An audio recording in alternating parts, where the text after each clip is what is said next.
வணக்கம் ஃப்ரெண்ட்ஸ், என் பேர் குணா. இன்றைக்கி என்ன டிசைன் பார்க்க போகிறோம்னா மொத்தம் 2 டிசைன் பார்க்க போகிறோம். இப்போ நீங்கள் பார்க்குறது நிலைக்கு பக்கத்தில் வரக்கூடிய இந்த சதுர பலகைக்கு நம்ம டிசைன் அடிக்க போகிறோம். ஃபஸ்ட்டு நீங்கள் பலகா பார்த்துட்டீங்க. இப்போ வந்து டிராயிங் வரைஞ்சிருக்கேன் பாருங்கள். இப்போ ரூட்ரு ஓட்டணும். இது வந்து முழுக்க முழுக்க கையிலே அடிக்கணும்.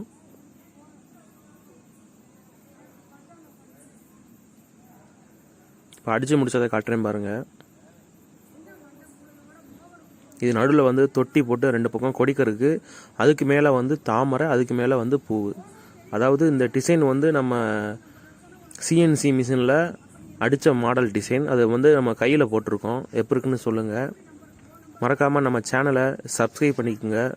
ஆளுங்கிற பட்டனை தட்டி விட்ருங்க. அப்போ தான் நான் போடுற வீடியோ நோட்டிஃபிகேஷனில் வந்து சேர்ந்துடும். இப்போ 2வது வாட்டை மிஷின் ஓட்டியிருக்கேன். இது கொஞ்சம் ஆழம் கூட.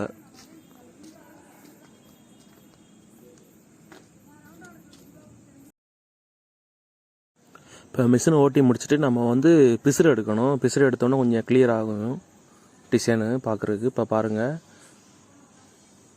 இப்போ 2வது வீடியோ என்ன பார்க்க போகிறோம்னா, இது சாமிக்கு உள்ள பீடம். அதாவது இதில் வந்து பித்தால முனிவர் வரும். இது வந்து அந்த பீடம் செய்கிறக்காண்டி கொடுத்துருந்தாங்க கட்டை, சதுர கட்டை. அதில் 2 பக்கம் பீடம் மாதிரி அடித்து கொடுத்துருக்கேன். அவங்க சிலையை அவங்க பாய்ச்சிக்கிட்டாங்க. அவ்வளோதான் ஃப்ரெண்ட்ஸ் இந்த வீடியோ. மறக்காமல் நம்ம சேனலை சப்ஸ்கிரைப் பண்ணிக்கோங்க. இதில் வந்து நெட்டு வசதியில் அடித்தாச்சு. குறுக்கு வசம் அடிக்க தான் கொஞ்சம் சிரமமாச்சு. ஆனால் இருந்தாலும் அடித்து முடித்து உளியை வச்சு பேப்பரை வச்சு தேய்ச்சி விட்டேன். அவ்வளோதான் ஃப்ரெண்ட்ஸ்.